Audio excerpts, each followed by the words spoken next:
Menggambarkan Deddy Corbuzier dalam beberapa kalimat, ini sungguh tidak mudah.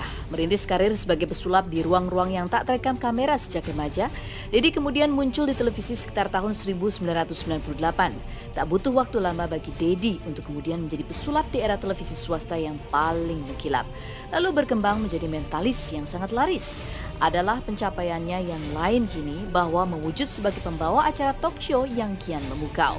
Deddy tumbuh besar di dunia hiburan yang berubah cepat, tapi ia beradaptasi dengan dinamis dan tak kalah sigap pada setiap episode baru persaingan untuk tetap eksis.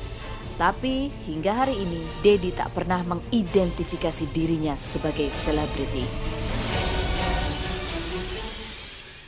I am not a celebrity. I don't think like celebrity. I don't mingle with celebrity. And I don't do what celebrity do. Saya bukan selebriti, saya tidak pernah merasa saya selebriti. Demi Tuhan, saya tuh males banget diwawancarain. Saya tuh orang yang nolak-nolakin wartawan dari dulu.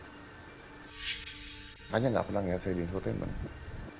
Kecuali pada saat saya mau. Dan saya tidak berpikir seperti selebriti. Saya tidak bergaul dengan selebriti. Anda tidak akan pernah bertemu saya kapanpun, dimanapun dengan seorang selebriti. Taruhan. Saya tidak mungkin jalan-jalan dengan artis. Tidak mungkin. Karena bahasa saya beda dengan bahasa mereka. Yang saya tahu, dia seorang Deddy Cahyadi, bukan Deddy Corbuzier. Dia adalah orang yang sangat tertutup. Dia juga orang yang lemah. Dia juga orang yang bisa menangis. Inilah Deodatus Andreas Deddy Cahyadi Soenjoyo, lahir 28 Desember 1976. Jika kemudian nama putra pasangan Omar Soenjoyo dan Henny Wati ini menjadi Deddy Corbuzier, itu pilihannya ketika memasuki dunia hiburan sebagai pesulap. Magic Show. Saya anak ketiga dari 3 bersaudara, saya paling kecil. Ibu saya usianya sudah 84 tahun.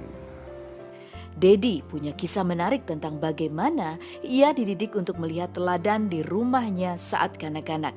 Tinggal bersama ayah, ibu, dan kakeknya, Deddy menerima 3 model berbeda dalam proses perkembangan kepribadiannya. Jadi saya hidup di berbagai tipe. Saya mengalami semua tipe tersebut. Yang ayah saya membebaskan saya, ibu saya lebih ke care. Kalau kakek saya mah kalau nakal saya di rotan. Dulu waktu SD itu saya pulang nangis karena digangguin senior gitu. Pulang SD nangis gitu karena digangguin gitu. Pulang nangis cerita.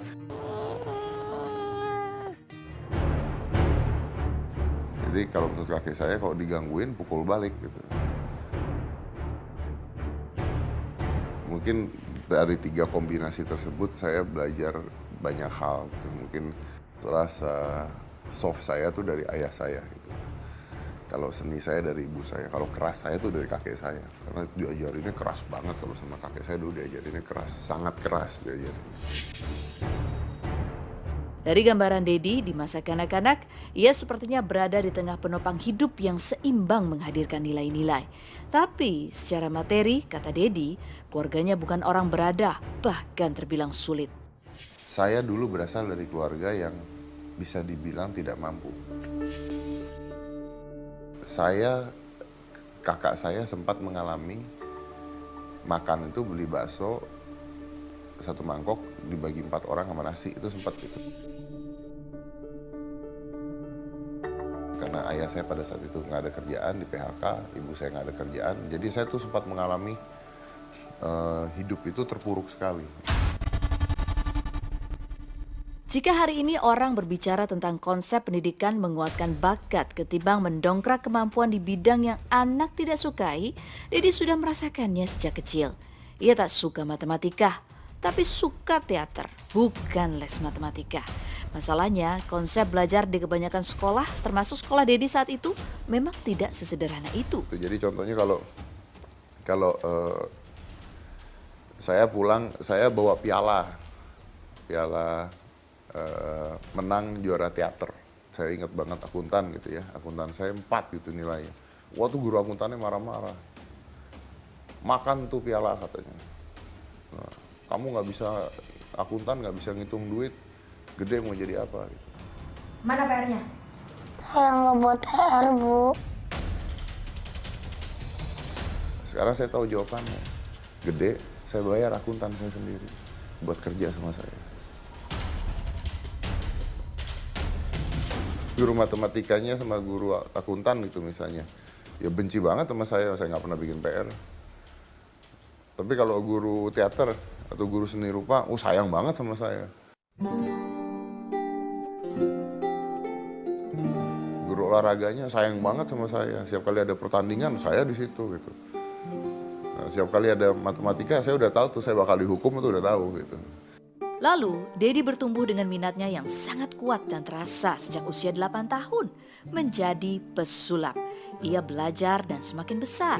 Tapi entah bagaimana, pendidikan keluarga dan sikap umum sekolah formal terhadapnya membuat Dedi menjadi pribadi yang lebih senang menikmati waktu personal ketimbang banyak bergaul. Deddy Corbuzier adalah seorang soliter. Saya nggak pernah cerita sama siapa-siapapun, ke wartawan juga nggak pernah cerita karena wartawan nggak peduli begituan.